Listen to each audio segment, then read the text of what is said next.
Yo, what's good? Hey, we got to talk a little bit about just lessons that I've learned since I started this whole financial freedom first generation millionaire journey. And it's interesting because, a lot of times you think like, "Oh, it's just finances. I want to improve my finances." But you learn a lot about yourself. You learn a lot about your family around you who's going through that journey, and you learn a lot actually about your peer group. Like people you hang with and kick it with. So I just wanted to do a video, a real video. It ain't gonna be all fancy with captions and pop-ups and swirling screens and transitions. But we just talk about, some of the lessons that I learned since I've been on this journey since 2020. As I've been on this journey, I realized that, goals have a definite place in breaking generational curses. But the bigger thing is you have to understand what those curses are that you want to break and how they interplay with each other. One has a relationship with another. Like I guarantee you, if my household was together, if my mother and father had a really structured relationship, I guarantee you right now, my damn brother would still be here. I know for a fact that when my parents got a divorce, that was one of the things that, sent my brother into a different trajectory.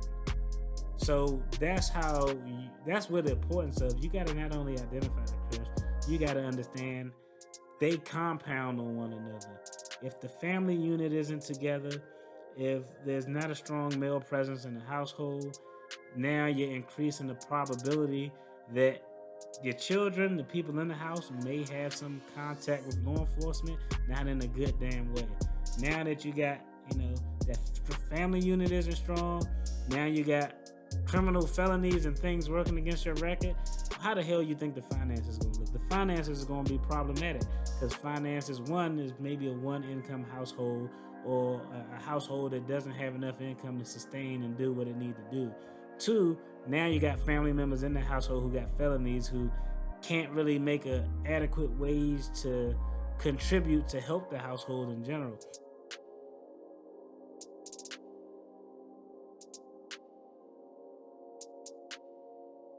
Yo, what's good? I'm Marcus. You're at the channel The Debt Free Dad, where we're talking financial takes, financial topics, attorney reactions, and I'm letting y'all know what's going on over here at the DFD household as my family is on the road to financial freedom and in the process of working to become first generation millionaires. Now, let's just, get out the disclaimer. I'm a licensed attorney, not your attorney, not legal or financial advice. If that's what you want, go find a professional in your area. Don't listen to a talking head on YouTube.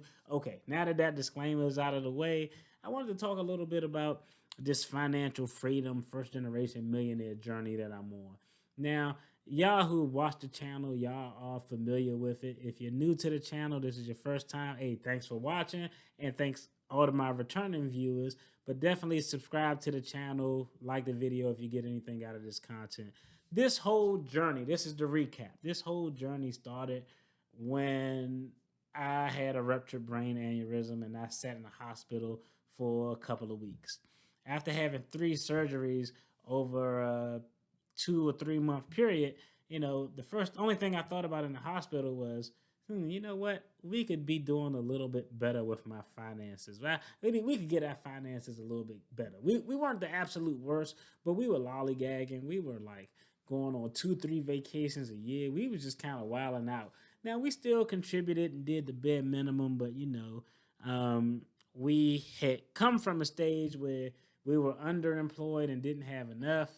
Then we got to a point where we had to work to get out of a hole. And once we got out of a hole, we were kind of in that stage of we out of the hole. Let's enjoy this for a little bit before we do anything else. But that situation kind of really made me change my outlook on it. And so, I've been in this process for since 2020. And so, but some of the lessons I learned from this, the first thing that I learned, and this is just with anything, and one of my homegirls, Britt, go check out her channel, Plan Your One Life. She's really big on planning and setting goals and using the planner to write down your goals and visualize them. But having a plan is so important.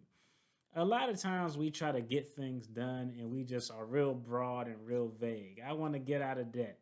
I want to get in shape. But if you don't have a plan or a blueprint, that plan is really the blueprint, the roadmap that you use to get to whatever your final destination is. And this is the most important part about it. We all know I can sit here and say having a plan, set up your goals, do a vision board at the beginning of the year. I don't do none of that goofy shit. It's not for me. I understand the value, but it's for me. Nah, I'm not doing that. But the best thing for me about a plan is when you have a plan, as time go on, you would find yourself making process. Just because you have a plan doesn't mean you're always going to stick to that plan. But if you have a plan, it's a very high probability that you're going to make more progress over a given period of time than you would have without a plan. So that's the a big thing. Having a plan is important because even if you don't stick to it, you try. You try. It forces you to try. If my plan says I'm gonna pay $500 a month towards this debt, and some months I don't do it, but I say, oh man, I didn't pay 500, but let me pay something. Let me do 100. Let me do 250. Let me do 75 this month. At least you're doing something. It keeps you honest because you're trying to reach a goal. And even if you miss that goal, when you look over a consistent period of time, you're going to be like, damn, I didn't reach my goal, but I did something. Having a plan will make you do something as opposed to not having a plan is a big ass chance you're not going to do anything. That's point number one. Point number two is when you decide to do something different, when you decide to do something that's different from the norm of what your friends see, what your family see, everybody gonna talk shit about you. They gonna think you're a weirdo. They gonna think you cheap. They gonna think you're stubborn. I mean, that's just kind of what it is. But I'll tell you, if nobody else sees your vision like you, you're the only person who can see your vision. Nobody else is going to get you to your goal but you. So don't give a damn about what people are saying, what people are doing. A lot of times people want you to do the same thing because they want you to be stuck where they at. A lot of people don't like it when you started at the same place as them and then your position gets better from the hard work you put in. It is what it is. I don't want to say it like everybody jealous, but it is some haters out there. And the worst type of hater is a hater who's close to you. A hater who far away from you can't do nothing, but a hater who's close to you, they can actually reach out and touch you. So not everybody's going to be happy with what you're doing, but you're doing it for you, not for them. Yeah, when you retire, if your money not right, they not going to help you. So you got to make sure you're helping yourself now. The next thing that I learned, and I talked about this before, is generational curses. Like it was This is I'm gonna keep this real. It was three generational curses that I identified with my family.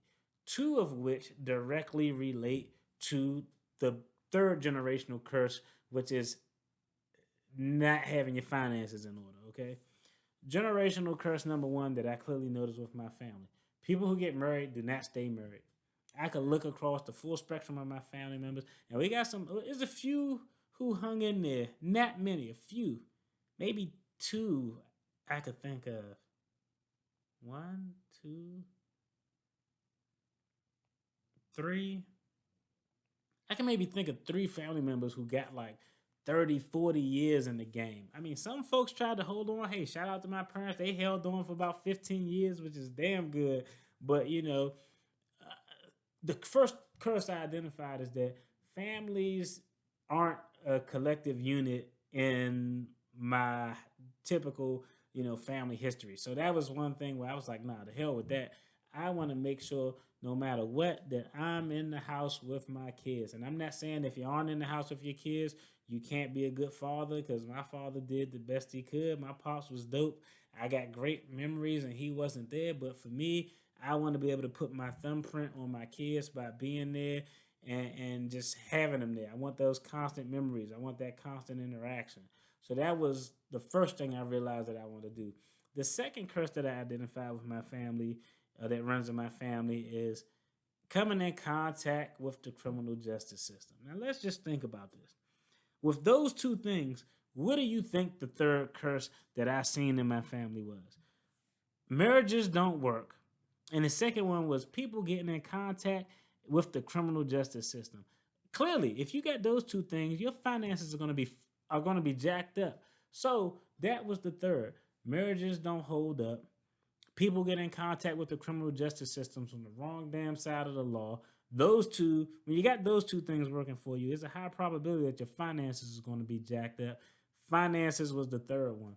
And so those are the three that I was like, you know what? I'm gonna do whatever I can in my power to try to change those things. And I know we can't dictate the future. You know, hell, my wife could wake up tomorrow and be like, "Man, I'm tired of you, dude, making these videos. There's nobody watching."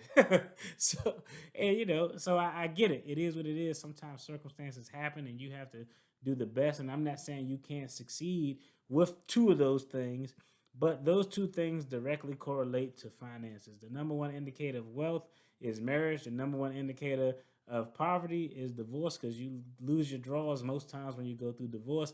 Hey, I was a defense attorney for a long time. I've been an attorney for a long ass time. Not a long ass time, but damn near long enough.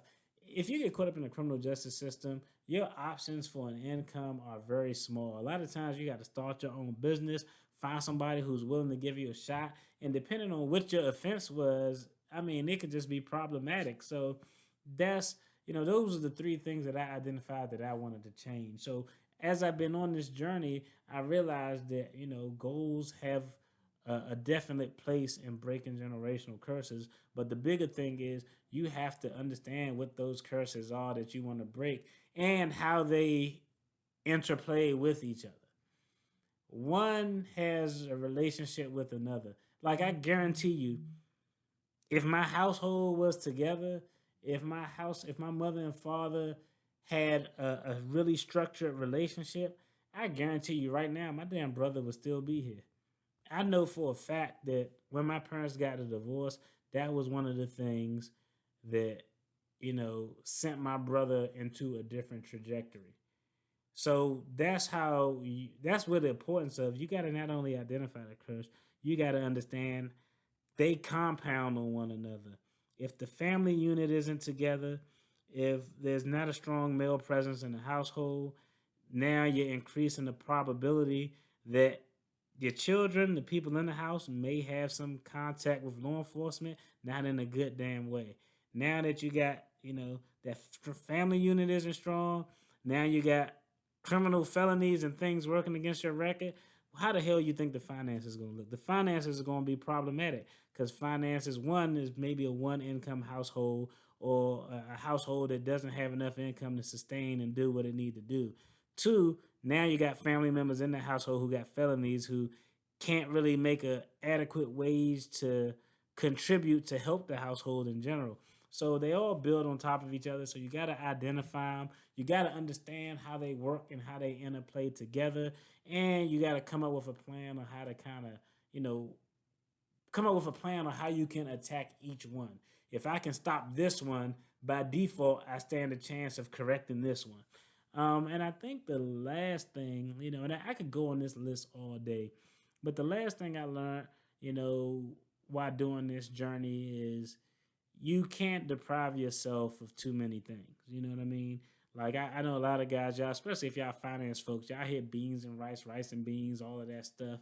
But you cannot deprive yourself of enjoying life, of having memories. You never know when it's your time to go. Tomorrow isn't promised for nobody. So you have to make progress, but take those times out to enjoy your family. Take those times out to enjoy your money. You can enjoy your money. You can do things. Just plan it out. Just save for it. Pay cash for it. Don't go in debt for it. It's nobody you should really be dying to impress. I just had a conversation with my best friend, and I was telling him, like, dog, you know something that I learned? As I grow and mature as a man, as a person, financially, I really want less stuff. I can remember one point in my life I was like, man, I like this car, and oh, this is nice, and I couldn't walk through a damn mall or a store without looking at something I wanted, or talking about something I wanted, or buying something that I didn't need that I thought I wanted. I was like, now I'm so content with what I have. And it could be twofold. I think one, as you improve your financial situation, it's easier for you to get the things you want because you realize I don't need to get everything right now. And a lot of times, if you wait, like, with me, if I save up for something, like I'm saving up, let's say I'm saving up $3,000 to buy A, By the time I save up and get the $3,000, I really think about it, be like, I don't need A. I just wanted it in that moment, but I really don't want it. And so, because as you grow financially, your delayed gratification, you understand the concept of delayed gratification, and because of that, you can get the things you want. You may not can get them immediately when you want them, but you can get those things through planning and preparation. And then a lot of times you realize, I don't even know why I wanted that. Or I'm not going to buy that. I saved up the money and I started this sinking fund to save up to get it, but now I don't really even need it or I don't even want it. So, I don't really want nothing. Even like for the holidays, you know what I want? My damn electric blanket died. I was pissed. I had two of them. Both of them died. So I want a new electric blanket. 59 $60. I like a big ass electric blanket so I can sit on the couch and I don't want nobody under it. I want to just hog it all to myself. But that's it. I just wanted to put this video out here. I was just, sitting there thinking about things I learned while I've been on this journey to pay off this debt. We paid off over $200,000, and some of the lessons and the takeaways were just interesting. I mean, it's definitely over 200,000 around. I'm just estimating it. I drunk the numbers down next month, but yeah, I learned a lot over the past 2 years of going through this process and paying off all this stuff. So, salute to y'all on y'all journey. Hey, I know y'all can do it. If you like this video, make sure to support the channel, hit the subscribe button, like the video, share this with everybody else. And, hey, as always, I appreciate y'all. Check out the next video on the screen. It'll definitely be something you enjoy. Y'all take care. Be blessed. Peace.